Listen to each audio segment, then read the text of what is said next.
Alright, we don't have long. I should explain.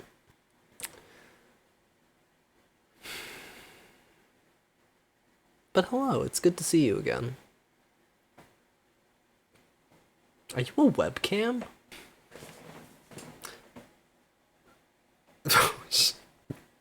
Oh, movie magic.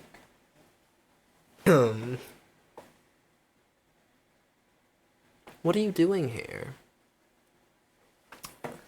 Think about like how you think about yourself, how in relation to the things that you experience. Okay, you can stop thinking about it now. Or can you? Vsauce here, and today we're gonna talk about the house lights, which you may have noticed I've chosen to keep off for this video. I guess actually that lamp is still on.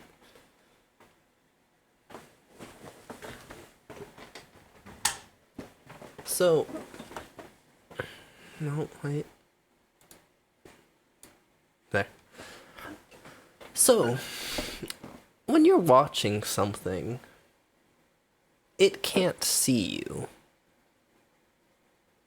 Only you can see it, not the other way around.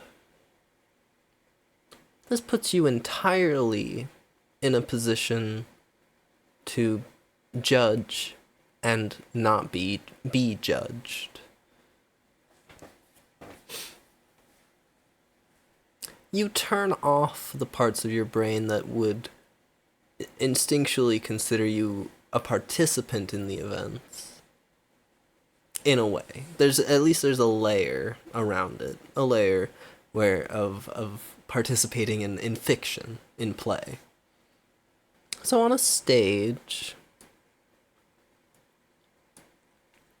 the house lights refer to the lights illuminating the audience.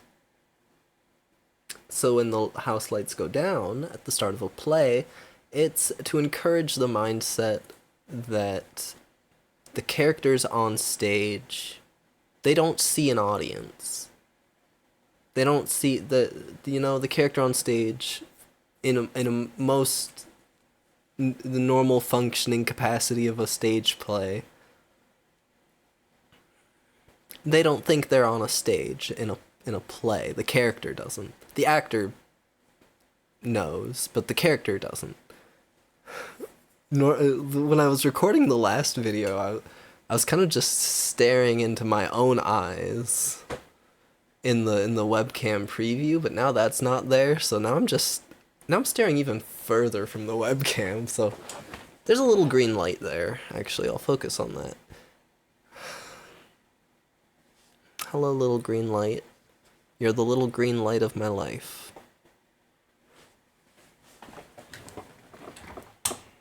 We're going back. I don't like this. Bluetooth mode. Ready for connection. See, now we get the long wistful stares into my own eyes. The romance is palpable.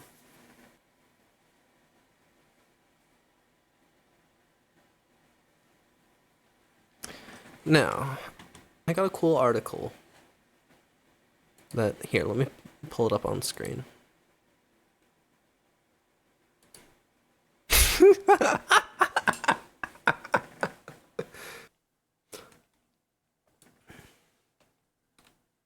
The article is called Death of the Audience by David Kornhaber. And honestly, it's such a short read. I'll just link it in the description. You can check it out yourself. It's not showing up on my video for some reason. I can't say why. Oh, sorry, I'll explain the bit. Gotcha, I won't. Now,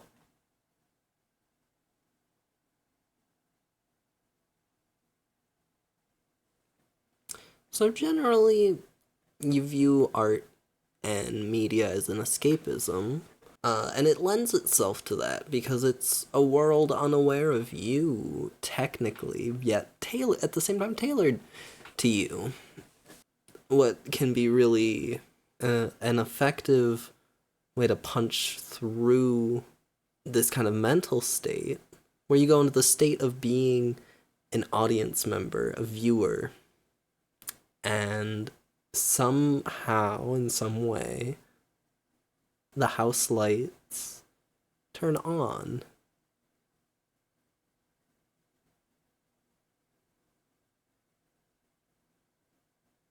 Confronting you with the reality of yourself being seen by the actors or the writers, and as well, equally illuminated, sitting beside you, your fellow audience members. How do you relate to them? How do you feel about them? Do you sympathize differently with them than you do the characters on the screen? Are you able to?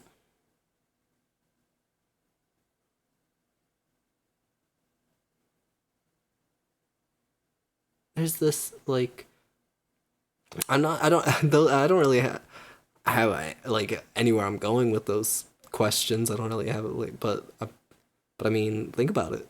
Hmm? Is this anything?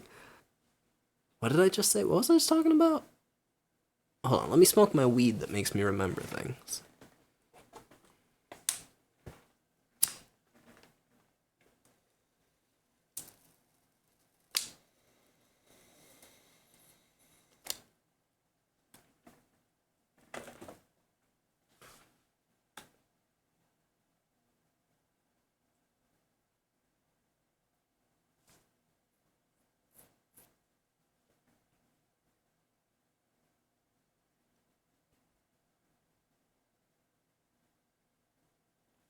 So, of course, a majority of the time, what you're watching or what you're reading is going to be the thing that it is.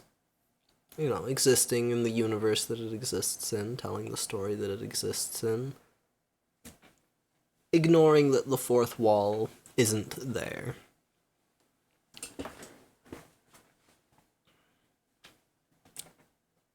And I think it feels to me like an inevitable continuation of the conversation between human and human, but between human playing the role of audience and human playing the role of entertainer. So when you see another person and you're evaluating them as a person and their words and their thoughts and their beliefs and their actions as a person. But there is a process by which you can be introduced to the ideas that that person has, layered through the experience of art, essentially, through which you're. And I guess I'll just, like, I mean, the specific way I think of it is a TV show with a showrunner, where you could just sit down with that person, just ask them if there's any grand message of the thing that they're making, if there's anything they really are trying to say with their art. That, you know, there's the answer they can give, but then there's, like, the answer gleaned through the experience of experiencing the thing that they made, or that they and the production team and every person who comes together in service of making art, the entertainment, the joy of creation, the joy of consumption. But just by the act of it getting made, whether it's good or bad or just like neutral, what you get layered through these episodes and these characters and these stories is what feels to me like an something so intimate, a whole life philosophy, really. That's like a huge part of what I got out of TV shows is experiencing like the moral landscape of these authors' universe and like considering what it would be like to be the characters in that universe. Would it feel fulfilling? Would I be happy? Are they happy?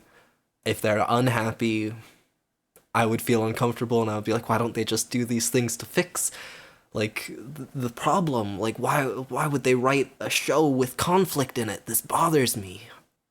Just it can get too much if it's like I know what the character should be doing and I'm not at all like compelled watching them not do it, then I'm like I used to get that would be a big turnoff for me for watching a show. I like to think I'm more patient now and understanding of if that's not the point that they're spending this time not doing that for maybe a reason. I am the most good faith viewer who ever lived. I my I generate these good faith assumptions fractally spiraling down into every part of the show that I watch, and like even if something's like just like even if I'll finish watching an episode of something that I didn't enjoy watching, and I'll finish it and I'll be like, and I'll just be like, oh, how daring of them to make a episode that I didn't like, and I wonder if maybe that was the point, and I wonder if maybe it's somehow hinted within the episode that the state of being an audience member is ending and you're now having a real conversation about things that you were trying to avoid. um Taken off guard in a vulnerable position because you felt godlike, sitting there unseen, unknown, and yet suddenly they know. Suddenly the characters are aware that they're in a show, that of the situation they're in, of this, and aware of the situation you're in as the viewer. And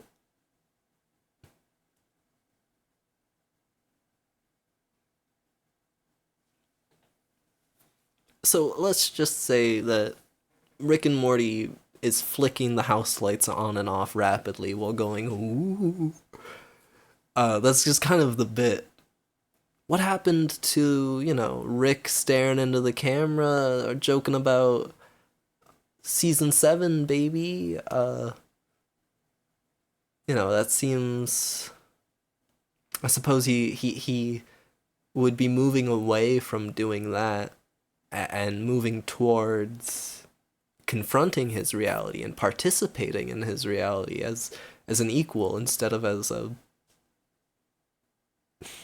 observer.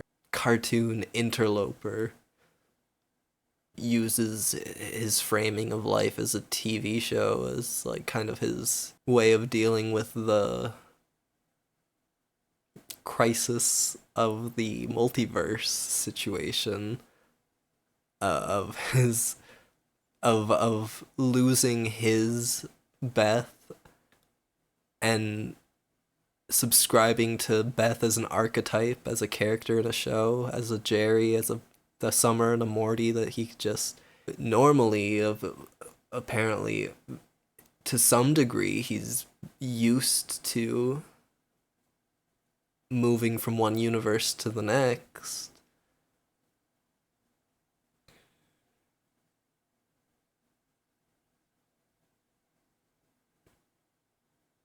I mean, fuck, generally, it's shooting duck in a barrel to say that Rick Sanchez comes into the show with problems. He's never not drunk. We're seasons 7 in, and like, I think, I don't know, Harmon just still doesn't really know what to do with his protagonist having a drinking problem. He you know, he seems to find roundabout ways to acknowledge that it's a probably a problem, but you know,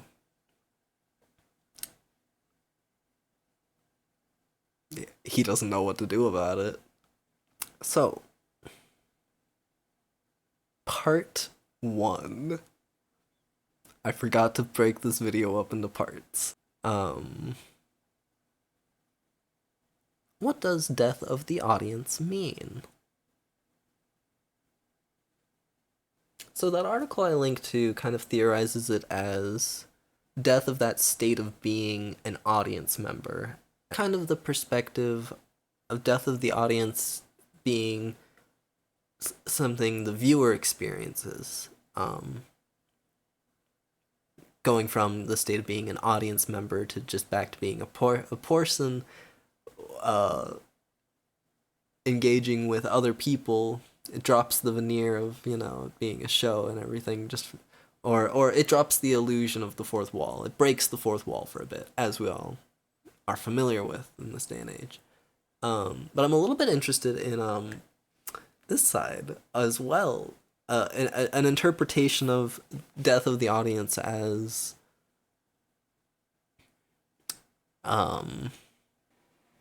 actually, I just thought about it for like a minute and I realized that it would probably make sense to think of death of the audience as ignoring audience interpretation of a work. And hell, ooh. Just wait for my Homestuck video.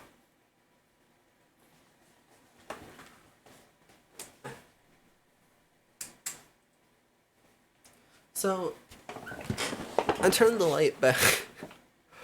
Fuck. So, I turned the light back on because I ended the last video by turning the light off. So, I just did it again. But in reverse.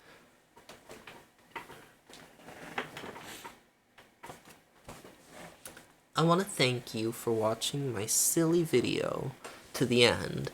And good job. It wasn't as long as the last one. Hopefully it was a little bit tighter.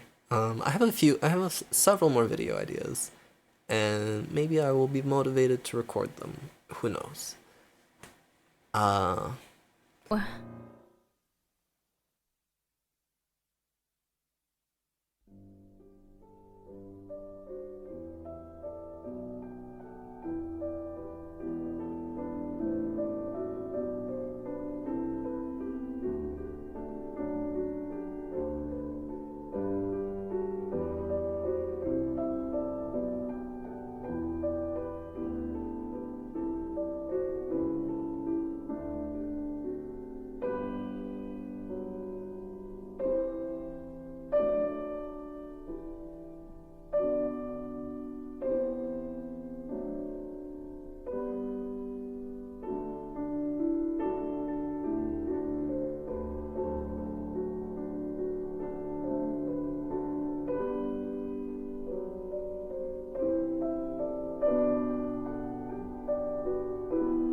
Hey, What is it?